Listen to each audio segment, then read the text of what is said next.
Fresh వంకాయలు చూడండి, ఇప్పుడే వచ్చినాయి. ఎంత బాగున్నాయో, లేత నవనవలు ఆడుతూ ఉన్నాయి కదా వంకాయలు.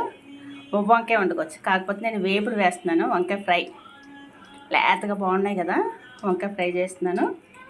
వంకాయలు ముక్కలు కోసుకుంటాం కదా, ముక్కలు కోసేటప్పుడు వాటర్లో వేస్తాం. విడిగా పెడితే బ్లాక్ అయిపోయి కండ్రెక్కిపోతాయి.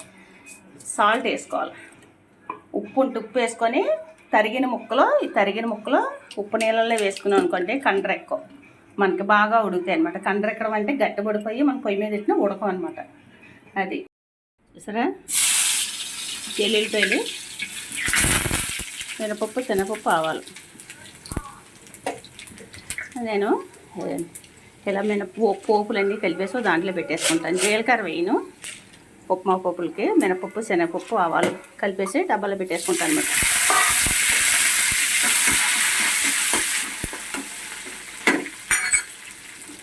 వేస్తాం కదా. వంకాయలు చూసారా నల్లగా అవ్వలేదు, ఉప్పులో వేసిన మూలన్నీ మనకి ఇలా తెల్లగానే ఉంటాయి అన్నమాట. మనం తాలింపు పెట్టుకొని అన్నీ కోసేసరికి స్టవ్ ఆరిపోయింది. అదిగా చూసారా, ఇలా చేసుకొని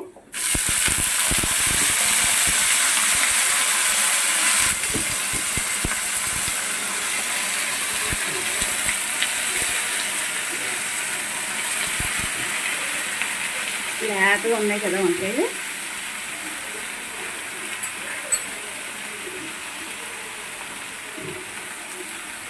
అన్నీ వేసేసుకొని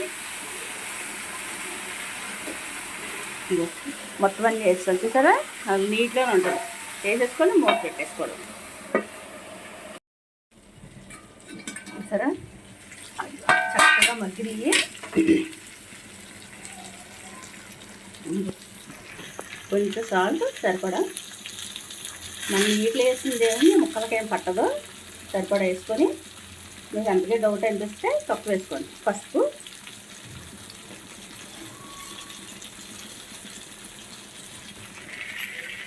కొంచెం ధనియాల పొడి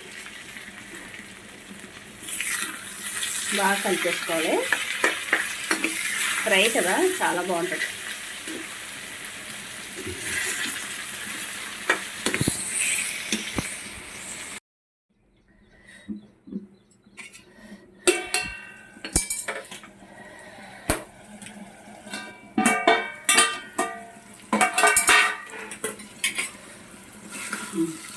వంకాయ ఫ్రై రెడీ.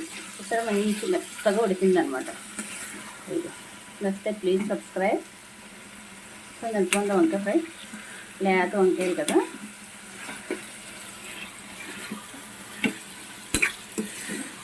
ఇంకేం కూర అక్కర్లేదు, దీంతో తినేసి కాస్త తిరిగేసేసుకుంటే అయిపోయి. Please subscribe.